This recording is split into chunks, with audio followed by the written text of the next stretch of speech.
record a message for you to help you get settled in on your first night. I actually worked in that office before you. I'm finishing up my last week now, as a matter of fact, so I know it can be a bit overwhelming, but I'm here to tell you that there's nothing to worry about. You'll be fine. So let's just focus on getting you through your first week, okay? Let's see. First, there's an introductory greeting from the company that I'm supposed to read. It's kind of a legal thing, you know. Welcome to Freddy Fazbear's Pizza, a magical place for kids and grown-ups alike, where fantasy and fun come to life. Fazbear Entertainment is not responsible for damage to property or person. Upon discovering that damage or death has occurred, a missing person report will be filed within 90 days or as soon as property and premises have been thoroughly cleaned and bleached and the carpets have been replaced. Blah, blah, blah. Now, that might sound bad, I know, but there's really nothing to worry about. The animatronic characters here do get a bit quirky at night, but do I blame them? No. If I were forced to sing those same stupid songs for 20 years and I never got a bath, I'd probably be a bit irritable at night too. So remember, these characters hold a special place in the hearts of children and we need to show them a little respect, right? Okay. So just be aware, the characters do tend to wander a bit. They're left in some kind of free roaming mode at night. Something about their servos locking up if they get turned off for too long. They used to be allowed to walk around during the day too, but then there was the bite of 87. Yeah, it's amazing that the human body can live without the frontal lobe, you know? Now, concerning your safety, the only real risk to you as a night watchman here, if any, is the fact that these characters, if they happen to see you after hours, probably won't recognize you as a person. They'll most likely see you as a metal endoskeleton without its costume on. Now, since that's against the rules here at Freddy Fazbear's Pizza, they'll probably try to forcefully stuff you inside a Freddy Fazbear suit. Now, that wouldn't be so bad if the suits themselves weren't filled with cross beams, wires, and animatronic devices, especially around the facial area. So you can imagine how having your head forcefully pressed inside one of those could cause a bit of discomfort and death. The only parts of you that would likely see the light of day again would be your eyeballs and teeth that pop out the front of the mask. Yeah, they don't tell you these things when you sign up. But hey, first station of the breeze. I'll chat with you tomorrow. Check those cameras and remember to close the doors only if absolutely necessary. Gotta conserve power. Alright, good night.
Hello?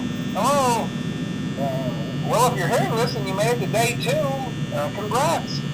I won't talk quite as long this time since Freddy and his friends tend to become more active as the week progresses. It might be a good idea to peek at those cameras while I talk, just to make sure everyone's in their proper place, you know. Interestingly enough, Freddy himself doesn't come off stage very often.